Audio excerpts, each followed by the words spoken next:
led by Mamata Banerjee is surrounded by yet another controversy. Remember, just on Monday, Chief Minister Mamata Banerjee announced an increase in the monthly allowance for Muslim clerics in the state and balanced it out with an equal increase in the stipend for Hindu priests. The Chief Minister made the announcements while addressing a conference of imams and muezzins in Kolkata. She went on to say, and I quote, that as long as I am alive and my party is in power, I will be there for everyone. Never think that I've forgotten you. The opposition BJP and even the CPIM in the state looked at this announcement as a bid to communalize voters ahead of the Lok Sabha elections next year. They've levelled the appeasement charge on the TMC government.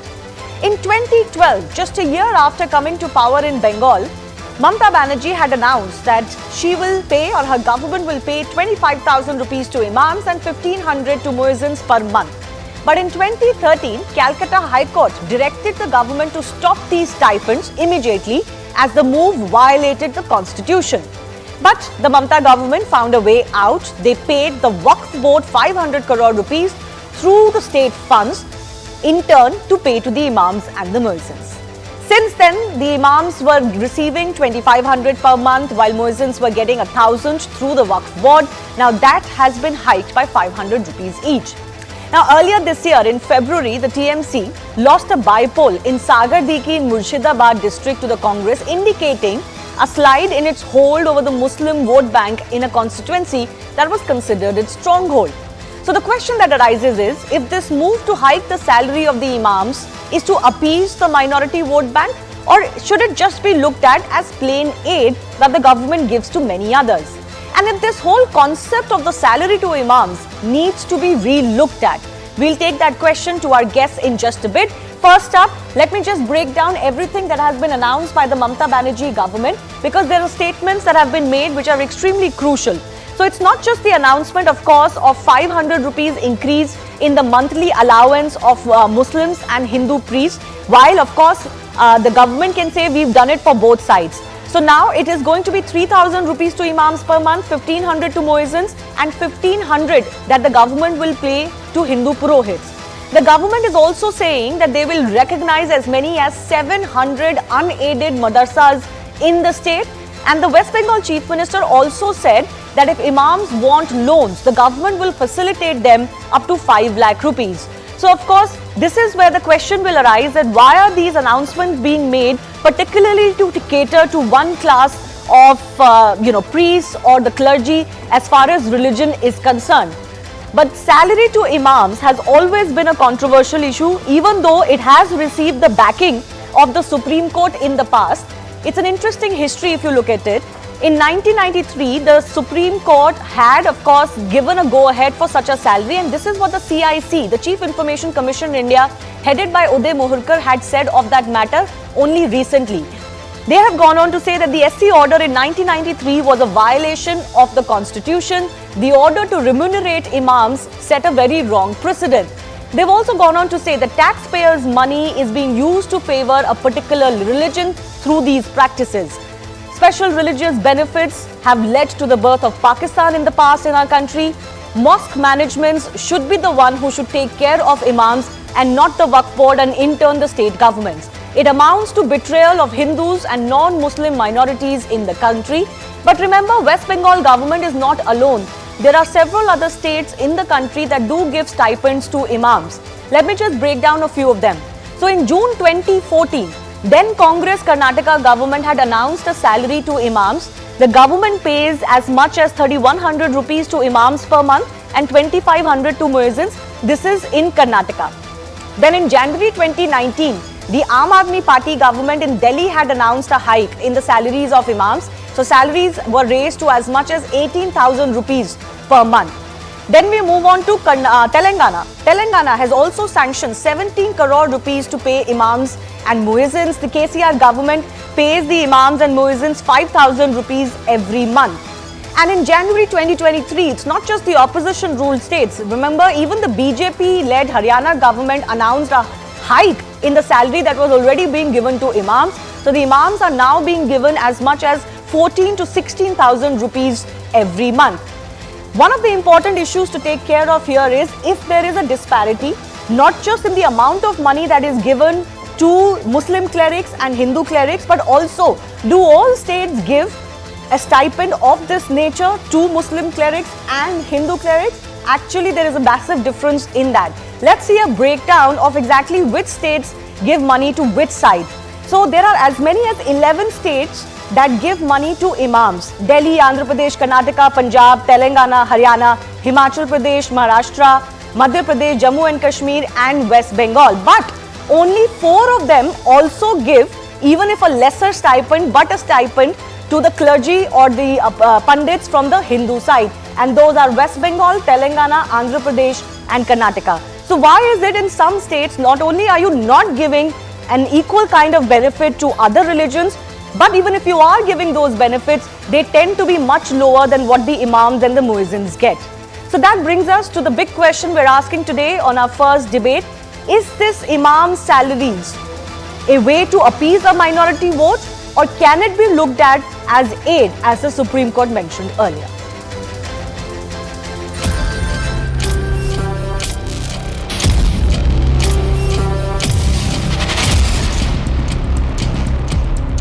ইমামদের জন্য আমি 500 টাকা বাড়ালাম, মুয়াজ্জিনদের জন্য 500 টাকা বাড়ালাম, আর পুরোহিতদের জন্য 500 টাকা বাড়ালাম, বা যে কোনো সংখ্যালঘু ছেলে মেয়েরা যদি লোন নিয়ে ব্যবসা করতে চান 5 লক্ষ টাকা গভর্নমেন্ট গ্যারান্টার আপনাদের দেবে।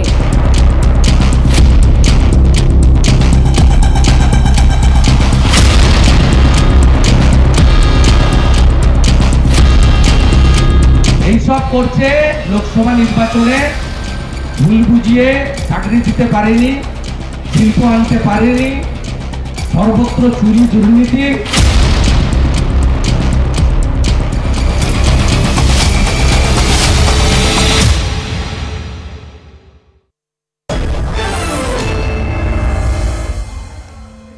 Let's go across to the guests joining us. Priyanka Tibrewal is from the BJP, Riju Datta from the TMC.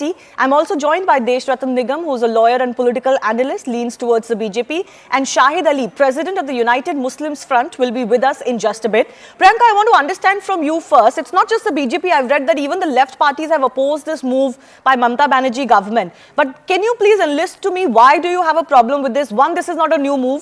Only a hike has been given. And that hike is equal to both the Muslim clerics and also to the Hindu pundits. Priyanka, could you hear my question? Yeah, I could hear you. I could hear you well. Yes. See, the issue is not what Mamata Banerjee has said regarding the to the money which they are offering to the clerics, whether it is mostly or the Hindus. The issue is, look, she's saying so. See, in the past, her appeasement is so very visible. But again, if you have just heard what Mamata Banerjee said, she said she would be providing loans to any, people or any young boys and girls coming from minority. Now the question arises, why only minority? Why this favor is being given only to the minorities? Why don't you talk at length for the people of Bengal? The very simple reason which has already been spoken about you is the current elections which were held at the Sagar Dighi and to a bad loss which happened to TMC, and they lost there badly. Now they were counting on all their votes to one particular community. Now here is the issue. They very well understand that the 34% on whom they were counting, or calling them as the Dudhel Guru or the milking cows, have now they refrain from voting for them. That is the reason all this is now coming out. See, she is saying on the one hand that this government has become bankrupt. They do not have money. They do not have money to give to the students. They do not have money to give it to the teachers who are sitting on the streets from, more than 2 years now. But here they have money to offer just before the Lok Sabha elections. Now, where is this money coming from? That is the big question. And why such appeasement? Okay, on the issue of appeasement. The clarity is in the 34% vote. On the issue of appeasement, let me bring in Riju Datta. Now, Riju Datta, it is, I think, fair to say that if a BJP government was to give a higher stipend to just Hindu priests and not the Muslim clerics, or as some governments do, just to Hindu priests and not even bother about the others who also, don't survive on a lot of money, then you would also accuse them of communalism or appeasement. Then how is this not appeasement by the West Bengal government? Shivani, the crux of the matter is Mamata Banerjee is the Chief Minister of Bengal. not chief minister of one particular community. I understand this is something that BJP will find it very difficult to understand because they appease to one particular community. Now, we are having this debate because Mamata Banerjee has increased the dole out grant of 500 rupees extra to imams as well as purohits. Why we never have debates when Mamata Banerjee is building a Jagannath temple in Puri? Why we never have a debate when Mamata Banerjee gives free land for ISKCON to build a temple? Why don't we ever have a debate when today Mamata Banerjee, all the Durga Puja clubs, the clubs that do the Durga Puja, which is now tagged by the UNESCO as well, we have got a heritage tag, is giving 70,000 per club. Why not? And now let me go down to even further, the brass tacks. Panchayat election, Bengal, Trinamool Congress have got 51% vote share. That means the Hindus also did not vote for BJP, they vote for Trinamool Congress. In Vidhan Sabha, the total vote percentage that Trinamool Congress has got was 48%. The bottom line is we follow the constitution. Mamata Banerjee is the chief minister of Bengal. All her social initiatives from Kanyasri, which is recognized by the UN, to Shobut Shati, to Lokhisri, to everything, is irrespective of religion. I'm saying it on your TV.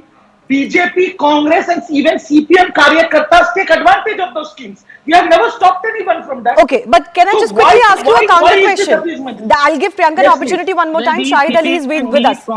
Yes, Priyanka, you want to say something? TMC, they are all in the same team. So it's no. Yes, that is what I'm saying. My friend Riju Datta was speaking about the Congress and the TMC and the CPM. Well, they are all the names of one single team. So there's no point speaking about all three parties differently. Now, what he is saying, see what Mamata Banerjee has done for the Hindus, this temple, that temple, you see, you will very much understand from the crux of this matter that even the Hindus temples such as Dakshineshwar and Tarkeshwar are being headed by whom? By Bobby Hakeem. So you can very well understand the appeasement which Mamata Banerjee practices. No, so what happened?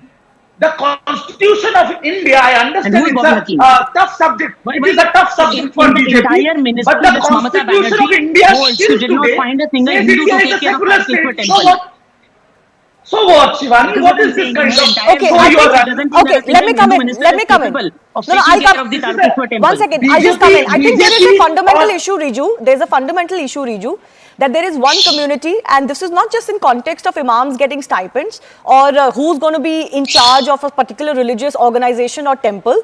The issue is that one particular minority, because it votes en masse, continues to get catered to disproportionately by various state governments, as has happened in the past and is today. And I'm looking at it as a larger view. Now you said, what's the problem if a Muslim minister looks after a temple? But the problem is that the opposite is never true. The opposite never happens, where you would make a Hindu in charge of the Waqf board, for example. That's the problem. Shivani, you are one of the reputed journalists of this country. I have just given you numbers. Numbers don't lie. 51% of Bengal voted for TMC. I'll come to that. I'll come to the voting part separately. But you said, what is the problem? One second. Listen to my point. I'll give you an opportunity. One second, Priyanka. Please, let's not speak over each other. Priyanka, let's not speak over each other. One second. Riju, the point you raised was, what is the point if Bobby Hakeem is in charge of the temples? My counter to that was, you said, what's the problem? The problem is that no Hindu is allowed to be in charge of the Waqf board. Then it is equitable. Otherwise, it's special treatment. The issue with the country now is the way from the Prime Minister to the ruling party, the way they have decided the narrative for the entire country, even on your channel. No, it's not about narrative alone. I asked you a very specific question, Riju. Why are you making it about narrative now? Come on. Let's be fair. The basic debate we are having is anti-constitutional. Because the Constitution is secular. The Constitution till this debate that we are having now is that India is a secular country. Yes. So as long as somebody is working for the benefit of a particular temple or mosque or whatever, it is irrespective of religion he comes from. Yeah, but would you make a Hindu in charge of a Waqf board in your state? In fact, by law, it is not mandated for a Hindu to be in charge of the Waqf board. It's the duplicity that someone is talking about, whether the Constitution mandates it or not. But anyway, one second. The fundamental issue we are debating is whether it is good. One second. The fundamental issue we are debating is, can just lower his audio. The fundamental issue we're debating is whether it is the right practice in a country like India, where parties tout that we are secular, to either favor religious clerics from one community by giving them higher stipends or only giving them stipends in the name of minorities. Frankly, the constitution does not allow you to target benefits in the name of religion. That's also what the constitution says. But let me bring in our other two guests as well. Shahid Ali is joining us. Shahid Ali, the question that many have asked is, this is the same question that the High Court in Calcutta asked way back in 2013, that the government has no business paying these imams. It should be taken care of by the Waqf boards. The Waqf boards have enormous land control in India. They earn a lot of money by renting those lands as well or other properties. They should be the ones taking care of the imams, who I am not discounting would need help, but it's not the state government's job. I fairly concede and make a statement, a bold statement. Please give us our work boards. We will finance budget of India. I am giving that statement. Our work boards properties are encroached upon not only by government but by private individuals as well, peoples of India as well. So the problem is that the government has not allowed us or is not allowing us to run our work boards in the manner which we want, in the manner as per the constitution, in the manner as our Sikh brothers have been allowed by virtue of Gurudwara Prabandhak Committee Act. Why such an act has not been passed for us? But there is actually an act for the why the Waqf Waqf board boards. properties have not been?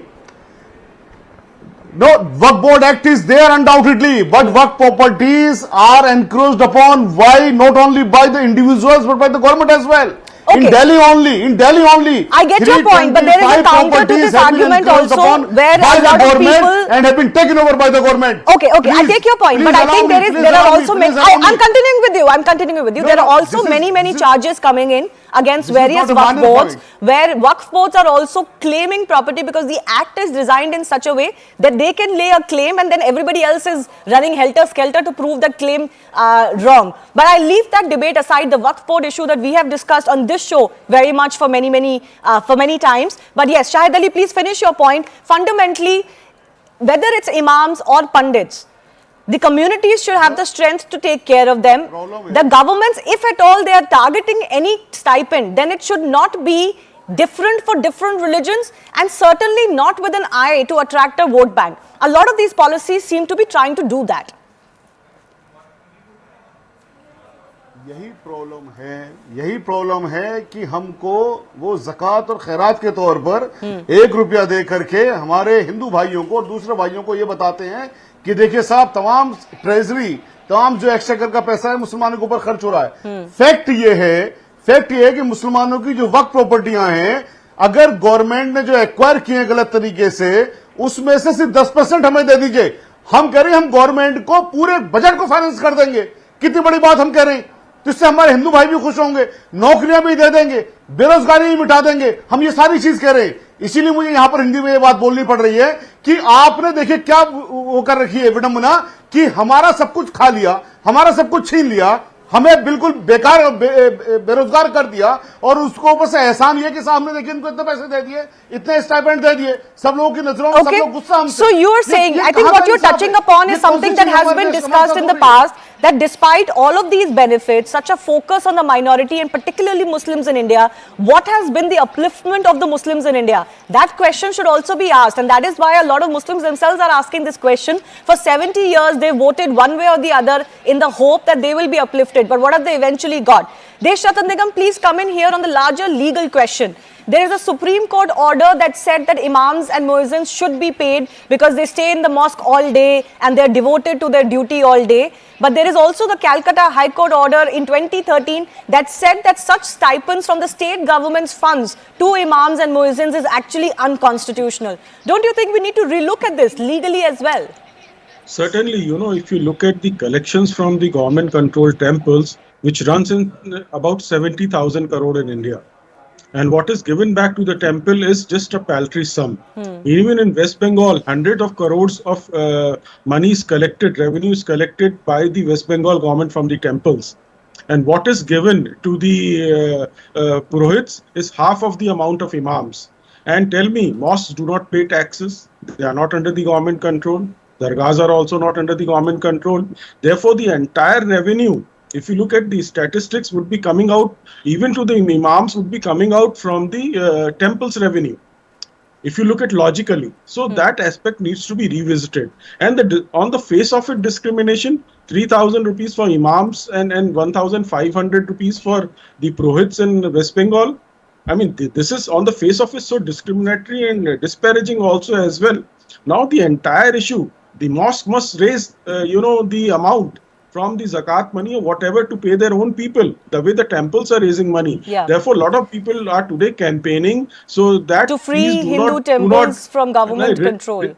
That also, plus also pay to the temple purohits directly rather than putting it in hundis. Yeah, so which eventually goes to the government, and then a lot of these governments, especially in South India, also don't really cater to the Hindu community. Keep targeting, as some allege, for appeasement of minorities vote bank. So when Shahid Ali, for example, says that let us take care of us ourselves, the idea also should be, Shahid Ali, that you will then also be taxed or contribute to the state treasury the same way Hindu temples do, or free all. It cannot be. This is actually double duplicity, where Hindu temples are under government control, but other religious organizations or bodies are not. But I want to bring in Riju Datta one more time. Riju Datta, how do you explain the disparity in this stipend? On the face of it itself, forget everything else, the reasoning. On the face of it, the imams get more, the purohits get less. Why is that? See, the muezzins and the purohit get same 1,500 rupees, and the imams only get 3,000 rupees because they are solely dependent on the salary from the Waqf board. But I want to raise a bigger picture here. The President of India, the Honorable President of India, by religion, she is a Hindu. The Prime Minister of India, by religion, he is a Hindu. The Chief Justice of India, by religion, he is a Hindu. 80% of Indian public are Hindus. After that also, if we continue to be on national TV and debating कि Hindu खतरे में है, Hindus are not getting their equal share. Nobody said that, but I think it's only fair to talk about the fact that temples are in government control. It should not be. But why are you so uneasy about it? Why are you so uneasy about it? The fact that you are so uneasy about these fundamental questions is actually belaying more of your position than others. I am uneasy about the fact that why is this divisive narrative even It's relevant? not divisive. No, I'm sorry. It is not divisive. As dangerous is majoritarianism in our country, equally dangerous is minoritarianism. Please, let's face that fact. We are talking about a secular country that should treat all religions equally. If you are treating all religions equally, then you shouldn't fear. If Narendra Modi cannot give equal share to 80% of the Hindu communities of India, then he does not have the right. No, we are not talking about Narendra Modi government's policies. Whatever said and done, the center is not giving these doors. Right? We are not talking about the discrimination. If tomorrow there is discrimination on the basis of religion in any central government, we will discuss that too. But this is your state government's policy. Don't push the onus on the central government. I gave you 20,000 different examples. Why are you not talking about that? No, I'm not sure it's comparable that so much was done for a temple or temple land when you do take money from temples. You're not doing any charity to Hindus. The temple we are building in Jagannath temple, we are building in the government of West Bengal is building it. Yes, but you do get money from Hindu temples, right? What do you mean? Does ISKCON pay the government of West Bengal money? What is this? No. We gave ISKCON free land. You get money from temples. You're not understanding the point of it. Yes, Priyanka, let's give a minute. One second. Let's give equal time to all. Priyanka, a minute to you, please. Yes, that is what I'm trying to tell you, that, this disparity is clearly, reflecting the kind of mindset they're having. It is not about, 1,000 or 1,500 rupees difference, but it is about the mind thinking, the thinking which when the chief minister says that on Ram Navami, she's requesting the Hindus that please don't enter the areas of Muslims, because then there can be a riot. Now, this is the difference which we are trying to show. Because BJP goons are part of the Ram Navami rally. This divisive politics is always played by her. Guns and bombs are going to create a riot. Okay, but Riju, let's focus on the subject. One second. Riju, let's focus on the subject, and I would request you got your time to speak. Let Priyanka say her piece, then I'll come back to you. So Priyanka, that is what I'm saying, that when a chief minister tells, that when a chief minister, she tells during any kind of procession which is going on, that I am requesting the Hindus not to enter those areas. What are those areas? Those areas are very much part of Bengal. And all of us have equal right to enter those areas. So the divisive difference which she is holding in her mind is quite clear. Can I answer now? Yes. Can I answer now? In Bengal, we celebrate Durga Puja, Saraswati Puja, Kali No, Puja, no, no, no. But that is why the Bakri Visarjan is stopped by you. So Christmas, please don't everything. lie. There is no rioting, no jhamela. Why on Ram Navami all this jhamela happens? Because BJP sends their Because goons with guns, you do not allow bombs, Visarjan on Durga to Puja. create a riot-like situation in Bengal for political mileage. Law and order is a state subject. We will not allow BJP to create riots in Bengal. Okay, Simple fair as enough. that. Law and order is indeed a state subject. You will be held responsible, as was the case during Panchayat elections violence or during Ram Navami violence. But I'm not discussing that. I'm on the fundamental point of these policies. Shahid Ali, I want to come back to you very quickly. I have limited time. Do you think it's time for us as a country to move ahead of, which religion can get what schemes? Because, for example, this is not just about West Bengal. In Telangana, there are schemes targeting minority. Now, fearing that their minority vote has gone to the BRS, the Congress is planning a manifesto full of promises to the Muslims alone. In every state, we see this pattern.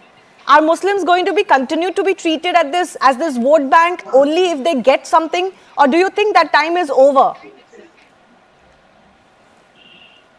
Prior to that, I would like to say that I request the government of Bengal. I request government of Bengal, please pay to these purohits more than what is being paid or what is being proposed to be paid to imams, so that this disparity which they have been claiming may go. Now the policy of appeasement of majority and policy of appeasement of minority, this should come to an end. Both kind of appeasement should come to an end. The solution is very, very simple. The solution is very, very simple. They have been saying that why the temples money have been taxed. Absolutely should not be. And likewise, why the Waqf board properties have been taken over by the government should not be. Please give it back to us. Yeah, fair enough. And please give the as temples long back as to they are them. legitimately the So Waqf what's the board's problem with properties, this? they should remain in the control of the Waqf board. In fact, the Waqf board is a singular such body that exists in India or in the world, not even in Pakistan or any Muslim countries. A board this powerful exists, and there are issues that have been pointed out against the Waqf board itself. And I would be more than happy if actually governments come together and look into this, whether we can bring all religions on par with how much power their organizations have. I have a final minute or so left. Deshratan Nigam, I want to come to you, giving you the final minute. It's time that those who claim to be secular are also judged by the same touchstone that they employ to others. Because if majoritarianism, as I said, is a problem, or appeasing to majority is a problem, appeasing to minority is also a concern. The numbers don't matter. It's the mindset that matters. See, the fact is we are governed by a constitution.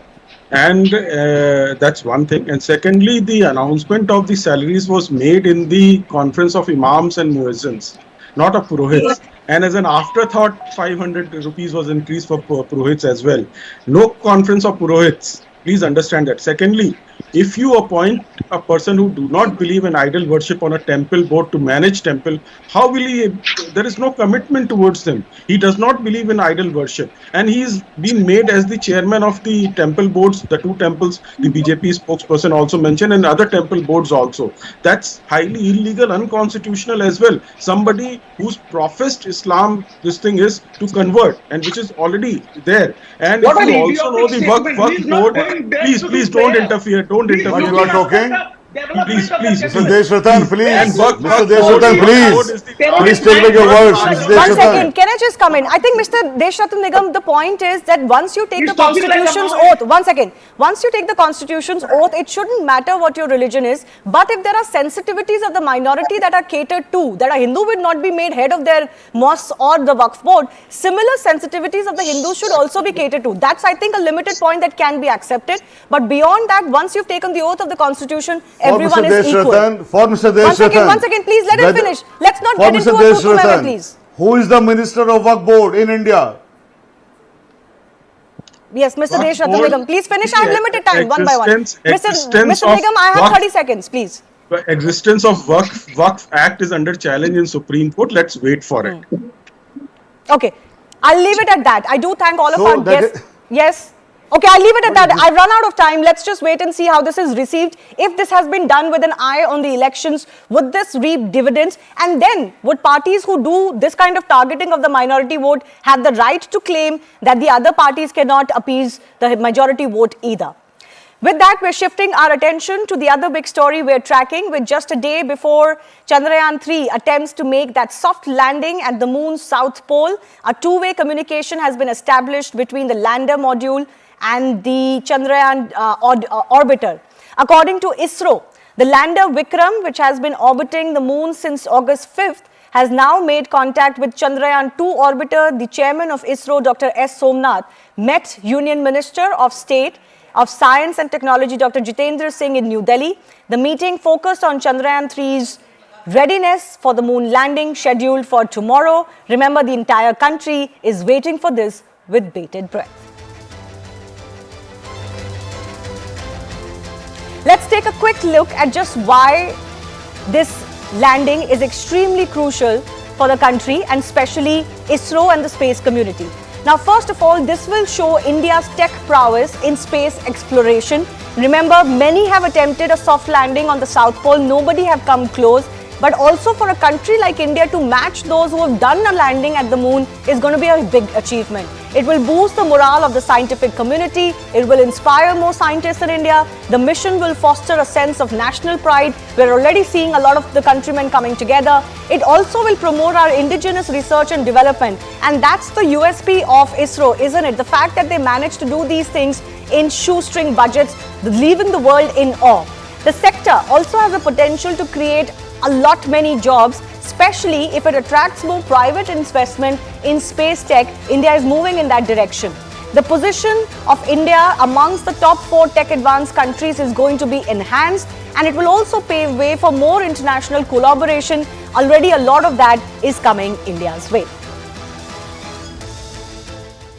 So definitely that because last time we could not achieve, because we till this phase we did very well last time also, but the landing portion only we could not achieve properly. So definitely that's what this time it's a very anxious moment. Everybody is working, looking it very anxiously for this event to happen. And I am sure that this time it will be a grand success.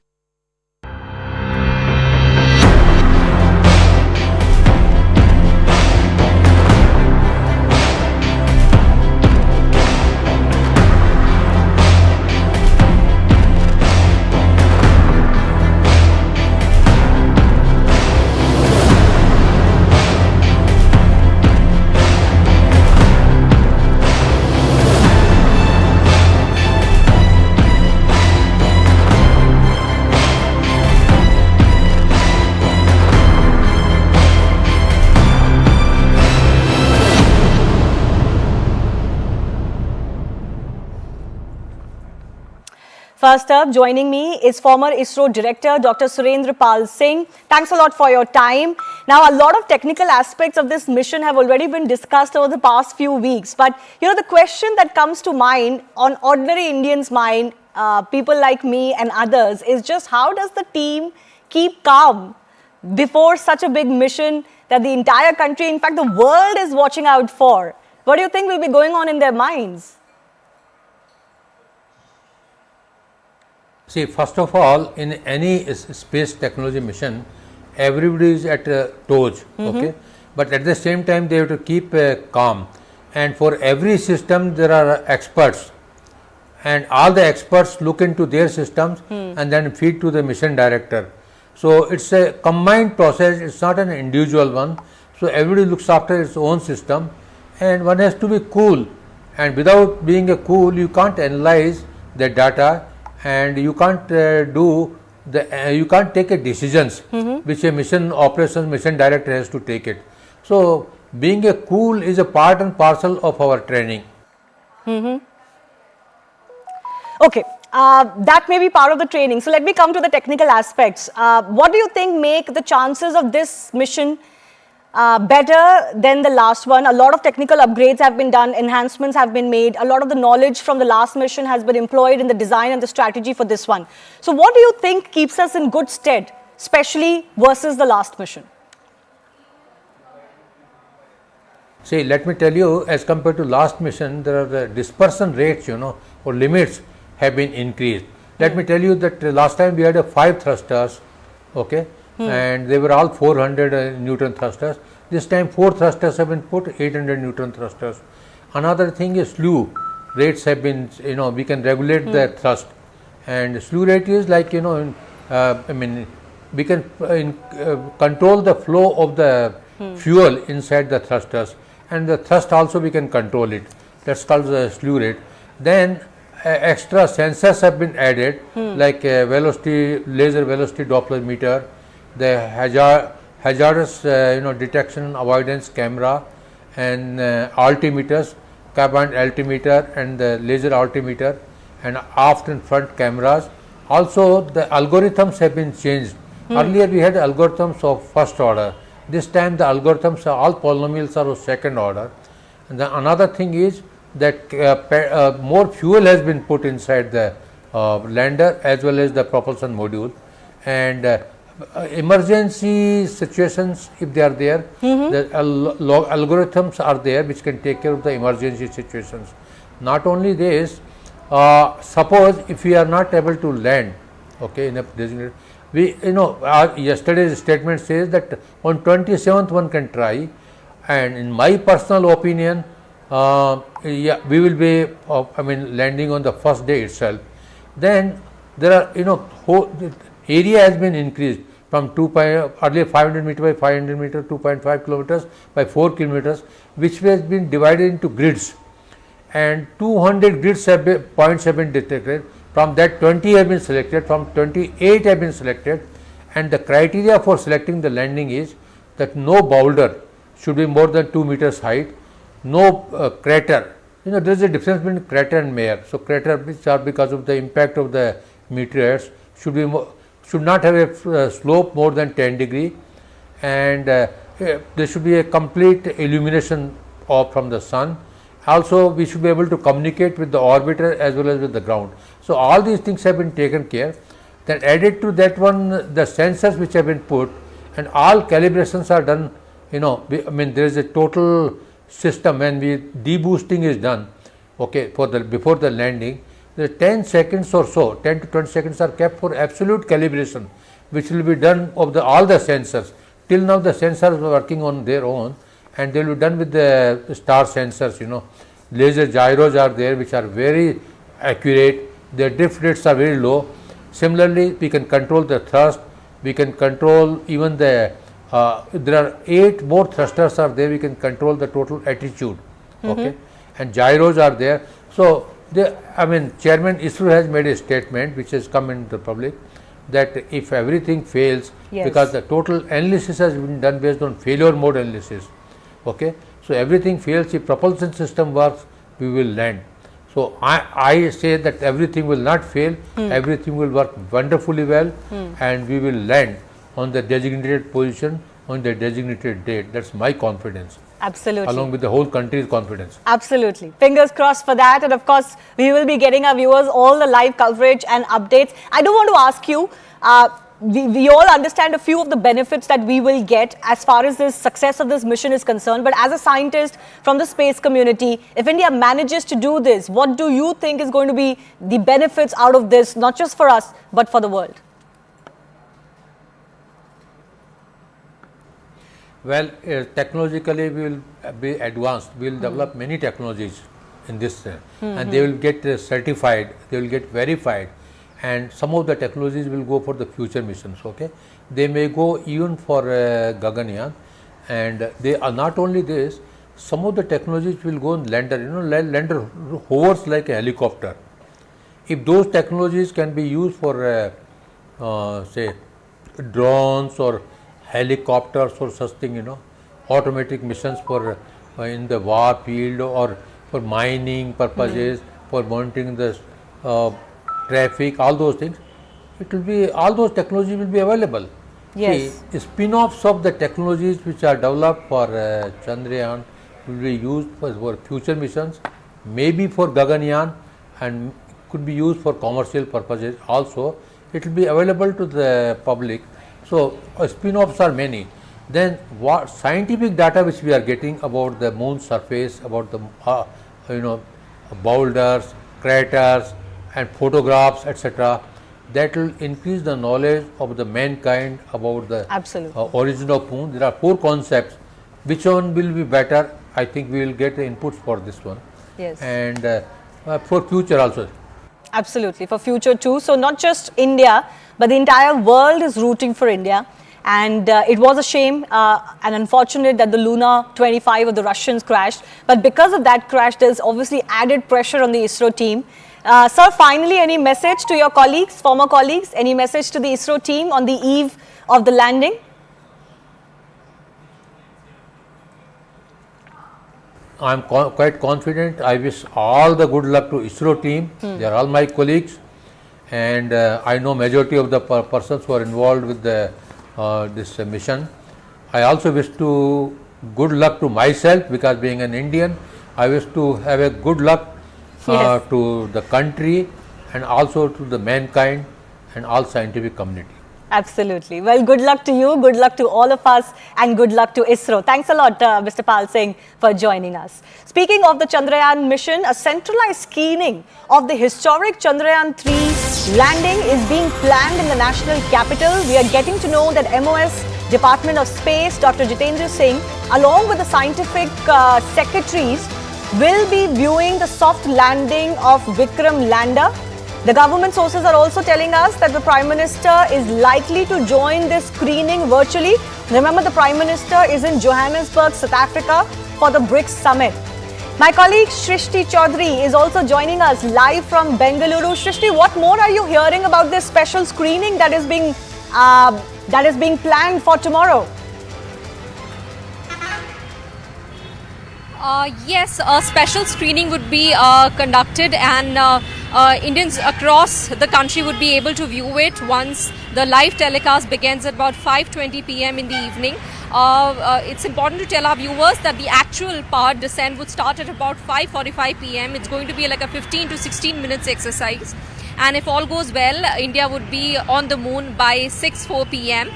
This power descent phase is the most crucial phase of Chandrayaan 3, which is when the lander would be gradually brought down towards the lunar surface. It's going to move horizontally, and then it's going to move vertically. Then it's going to find a perfect space for landing and eventually land. Just give me a sense, Shrishti, of the buzz in Bengaluru. You're one of the very few individuals who, of course, will be able to interact with members of the team. But how would you describe the mood as far as the team is concerned? Nervous, anxiety, or excitement? Definitely a lot of excitement. So Chandrayaan is riding on the hopes and dreams of billions of Indians. We are returning to the moon after almost 4 years. Remember on 2019, late in the night, when we were counting on ISRO to complete the mission, then an error creeped in at the last moment, and within the last few minutes, the lander crash landed. So this time there's a lot of excitement, a lot of confidence actually stemming from ISRO's concerted efforts over the last 4 years. ISRO chairman Mr. S. Somnath has consistently emphasized that ISRO is very confident about achieving success in this mission this time. And the lander, the propulsion module and the rover have all been improved compared to the last mission in 2019. So in a few years from now, the ISRO is gearing up for the final phase of the mission. But it's important to tell our viewers that ISRO scientists would again conduct a meeting 2 hours before the planned touchdown. They're going to monitor the health of the spacecraft, and if all the parameters are as expected, then only they'll give the command for the power descent. The entire process is going to be entirely automated. So scientists will have to give a green signal for the process to begin at about 5:45 p.m. in the evening. All right, Shrishti, thanks a lot for joining us. Let's hope they all have a good night's sleep, but there will be a lot of anxiety and butterflies in the stomach. Tomorrow, of course, our special coverage on the Chandrayaan mission continues all through the day, so be with us. Time for a very short break. On the other side, Vishwanathan Anand, India's former 5-time World Chess Champion, is joining me live after Game 1 of the World Cup final between India's Pragyananda and Magnus Carlsen has ended in a draw after 35 moves. We'll get the former champion to talk about Pragya's chances. Stay with us.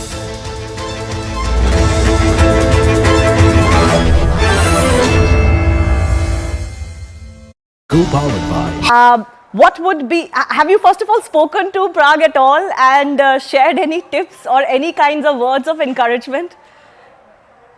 We have discussed Carlson on multiple occasions, of course. Yeah. But I haven't been talking to him much during this World Cup. When I was in Baku, I spoke to him a few times.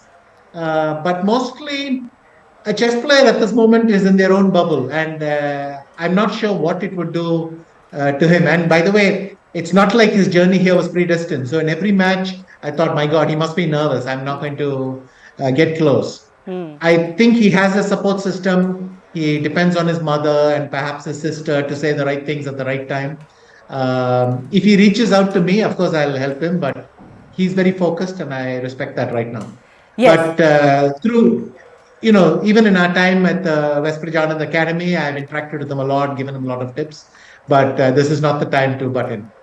I understand that. I do want to ask you, this is not just about what happens between the years or on the 64 squares.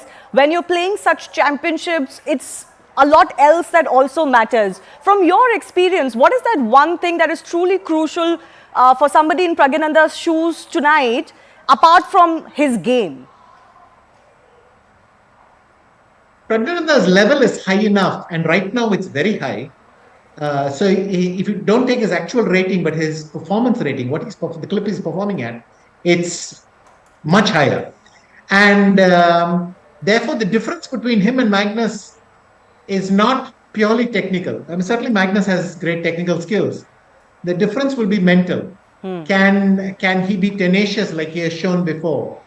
Can he take opportunities when they come up? Can he simply sit there and make good moves, one after the other, without his judgment wavering? It will be mental. What happens today and tomorrow will be mental. It won't be their chess abilities. That both of them, it's high enough. Yes. So how did someone like you prepare? Just give us an idea what really transpires in your mind, what your routine is like before a big final like this. Maybe, I'm sure every chess player would be a little bit different too, but maybe that will give us a bit of an idea of how you prepare.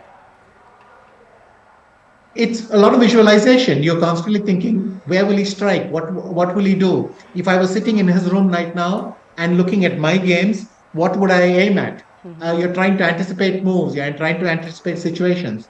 You may also think, if we unexpectedly stumble on this, can I cope with the challenges? Will he be able to cope? Will I be able to cope? There's a lot of visualization going on, but equally you want to relive your past experiences in this situation and think, what are the things that went wrong? What are the things right? How do I close that gap? It's a lot of that. It's a lot of fretting and trying to guess. Because, if you guess correctly, that's 50% of the journey. Yes. Could nerves be an issue because of the fact that, Prag is younger and less experienced than Magnus Carlsen, certainly as far as the stage is concerned? Nerves are always decisive at a stage like this. Also, remember, both of them want this very badly. Yes. And they waited a long time for it. And I think, in fact, that is slightly harder for Magnus because he has missed the opportunity more often. Yes. So when he gets there, he really doesn't want to miss this time. And nerves will play an important part. In fact, there will be several mistakes. It's normal. Under the tension, both of them will wilt. There will be several mistakes and so on. But can you keep control after those mistakes? That will be the key. In some ways, could it also be beneficial for Pragyananda that he's kind of the challenger here and the underdog? Yes, I think he's clearly the underdog. And just like Caruana yesterday and the last 2 days, I expect his weakest area relative to them will be opening preparation. So he'll have to survive the opening, get into a position that he wants to play. The opening is where you decide what kind of game you're going to try and reach. He'll have to survive that phase. But if he does that, he's halfway there and then he has the chance to play well. But, it's mental, it's physical. Can he take 5 or 6 hours of hard work, hard calculation? Can he stand the strain of this big title? Again, big titles put a pressure on you. The closer you are, the harder it gets because it's easier for you to think, oh, I've reached, and then your attention flags. Never letting that thought come in. all these will be a big test against him on one of the biggest stages against a very big opponent. I do want to ask you, regardless of what happens in this final, of course, all of us, I think a billion people are rooting for Pragyananda.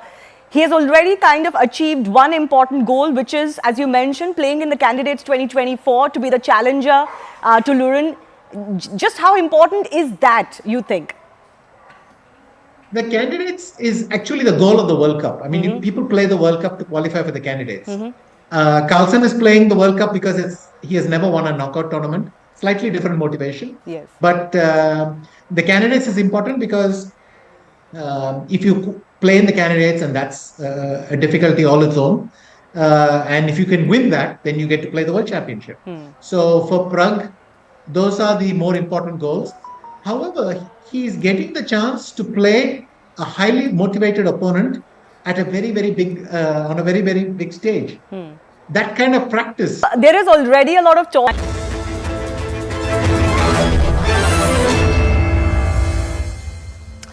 Well, along with the Chandrayaan mission, the other big thing that all of Indians are watching out for is the finale that the 18-year-old Indian Grandmaster Pragyananda is playing against the world number 1 Magnus Carlsen as we speak. In fact, the first game between the two at the FIDE World Cup has just ended in a draw after 35 moves. Magnus will be in white in tomorrow's second classical game. And joining me is none other than former 5-time world champion Vishwanathan Anand. Vishy, thanks a lot for your time again. You've been tracking that game 1.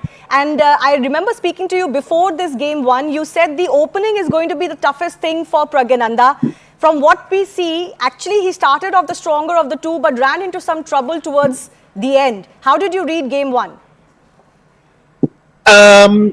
Basically, I don't think Magnus was in any serious trouble.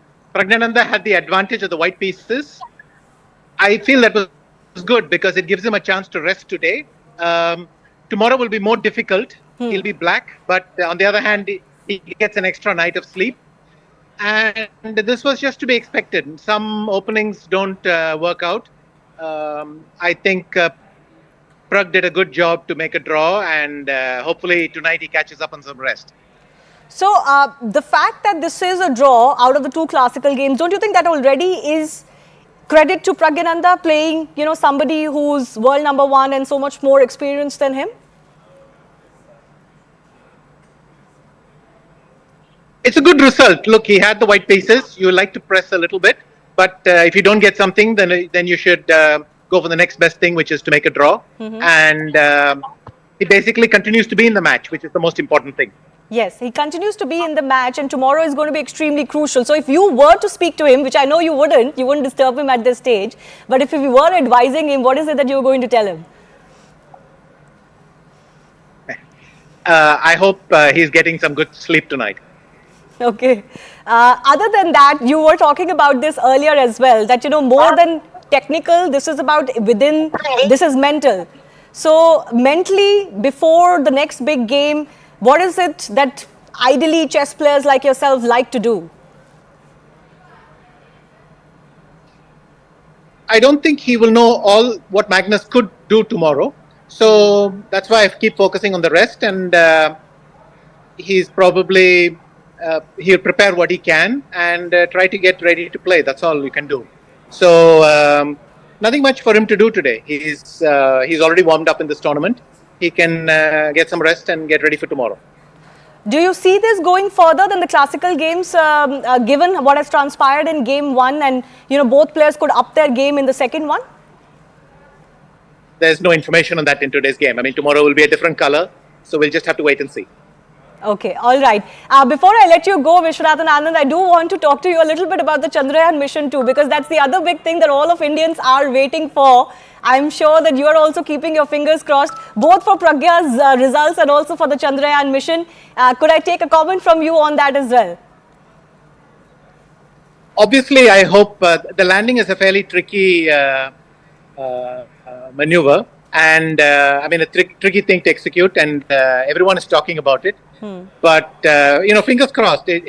I'm sure they know exactly what they have to do, but we'll be relieved when it lands and it's successfully accomplished.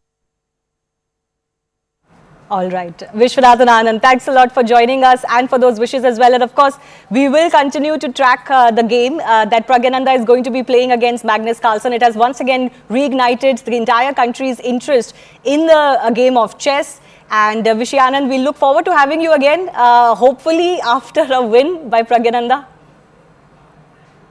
All right. Thank you. All right. Thanks a lot for joining us. All right. You know, I did speak to Vishwanathan Anand a little bit earlier as well, and he talked about how Pragyananda has become the new face of Indian chess. He talked about how he's received warmly all around the world where he goes. And as I said, along with the Chandrayaan mission, a lot of eyes will be on the young 18-year-old as well. Listening. It's a historic achievement. He is the first Indian to qualify for a World Cup semi-final after I did so. Since you, yes. He is, and by the way, Gukesh was the first Indian to come above me in the rating list after 37 years.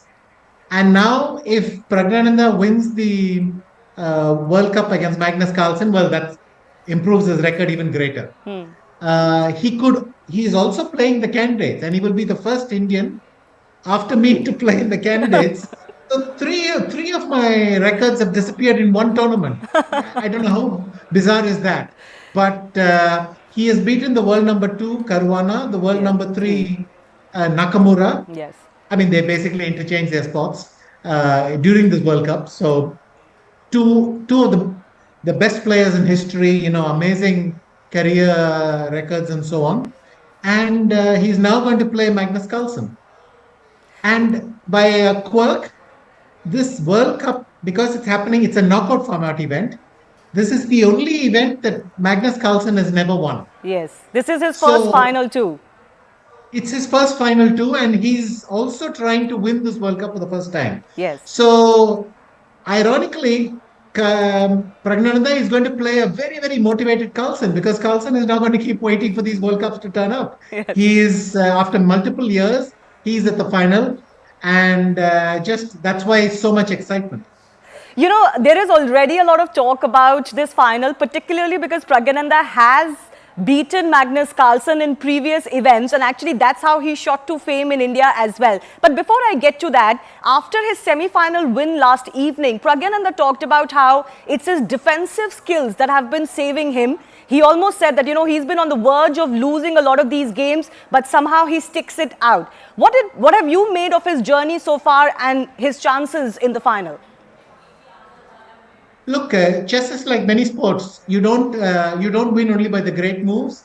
You win by the games you don't lose. Every half point plucked here and there adds to your score. So Pragyananda has done an amazing job. I would go further. Since June this year, he has played 3 events. He's played the Global Chess League, he played a tournament in Hungary, and now he's playing the FIDE World Cup. In all 3 events, he's playing unlike the Pragyananda even of that we knew before, who was already one of the world's best juniors and one of the world's most promising talents. But in these 3 tournaments, he's raised his level enormously. But Carlsen is playing at one of his best levels too, so it's going to be challenging. Now, Pragyananda needed to rely on his defensive skills a lot against Caruana yesterday, because Caruana is one of the best players in the world, one of the best prepared players in the world, in openings especially. So Prag had to survive a lot of difficult positions, but he's been much more all-round. He beat Arjun, he beat some other players in the World Cup with his attacking skills. So he's been drawing from multiple skills as well. But he will be sorely tested by Carlsen, make no doubt about it. Do you think some of his previous wins against Carlsen will make a difference mentally, at least for this 18-year-old? Because this is a humongous stage for him. The first final he's made. In fact, a measure of his growth is from the fact that in the last World Cup, he was eliminated in the 4th round. And this time he's beaten the world number 2 and 3 en route to setting the date with the world number 1. Do you think it would help him that he has faced Magnus Carlsen multiple times before and has actually won against him, even though this would be a different stage? Yes, it would help a lot. Definitely, knowing that somebody has resigned against you once, that you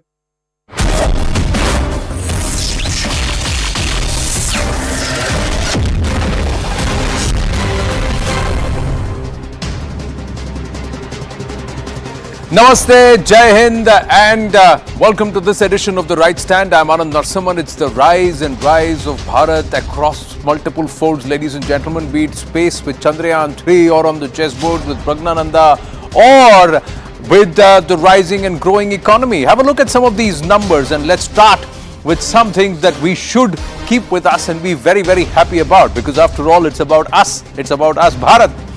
As per the think tank Global Trade Research Initiative, India's foreign trade has now grown.